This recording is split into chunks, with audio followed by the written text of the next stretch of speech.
Bencana Chernobyl dimulai pada dini hari 26 April 1986, di reaktor nomor 4 pembangkit listrik tenaga nuklir Chernobyl, yang terletak di dekat kota Pripyat, Ukraina, saat itu bagian dari Uni Soviet. Malam itu, para operator sedang melakukan uji coba keselamatan untuk mengetahui apakah turbin dapat terus menghasilkan listrik selama pemadaman daya. Namun, kombinasi desain reaktor RBMK yang cacat dan kesalahan manusia menyebabkan lonjakan daya yang tidak terkendali. Dalam hitungan detik, terjadi dua ledakan besar yang menghancurkan bangunan reaktor dan melepaskan sejumlah besar material radioaktif ke atmosfer. Tanpa adanya bangunan pelindung yang memadai, zat berbahaya seperti iodin 131 dan cesium-137 menyebar ke wilayah luas di Eropa. Setelah ledakan, para petugas pemadam kebakaran dan pekerja darurat tiba tanpa perlindungan radiasi yang cukup, tidak menyadari tingkat bahaya yang mereka hadapi. Banyak dari mereka menerima dosis radiasi mematikan dalam waktu singkat.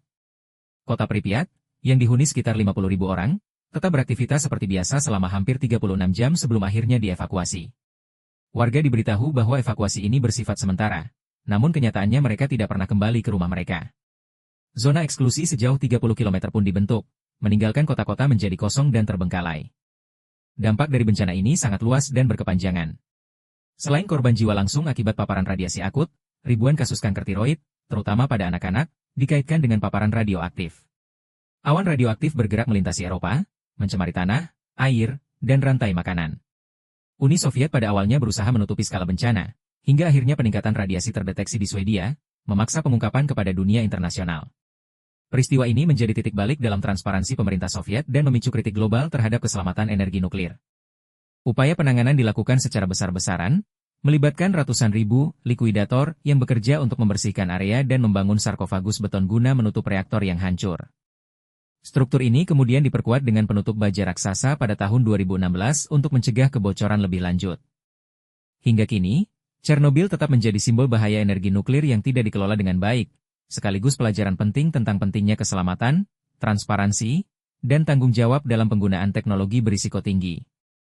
Pada malam 26 April 1986, sebuah eksperimen keselamatan di reaktor nomor 4 Chernobyl berubah menjadi salah satu bencana teknologi paling mematikan dalam sejarah. Pembangkit ini menggunakan reaktor tipe RBMK, yang memiliki kelemahan desain serius, termasuk ketidakstabilan pada tingkat daya rendah.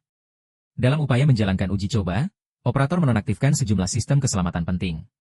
Ketika daya reaktor turun terlalu rendah, mereka mencoba meningkatkannya kembali dengan cara yang tidak sesuai prosedur, menciptakan kondisi yang sangat tidak stabil. Dalam beberapa detik, reaksi berantai menjadi tak terkendali, menghasilkan lonjakan energi yang ekstrim dan menyebabkan ledakan dahsyat yang merobek inti reaktor.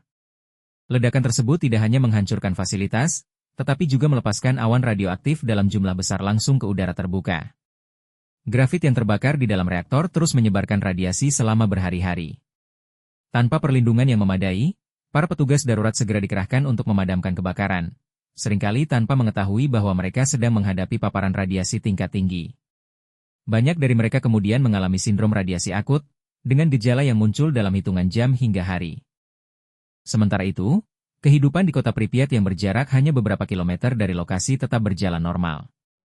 Anak-anak pergi ke sekolah, dan warga menjalani aktivitas sehari-hari, tanpa mengetahui bahaya yang mengintai. Baru keesokan harinya, setelah tingkat radiasi meningkat drastis, pemerintah memutuskan untuk mengevakuasi seluruh penduduk.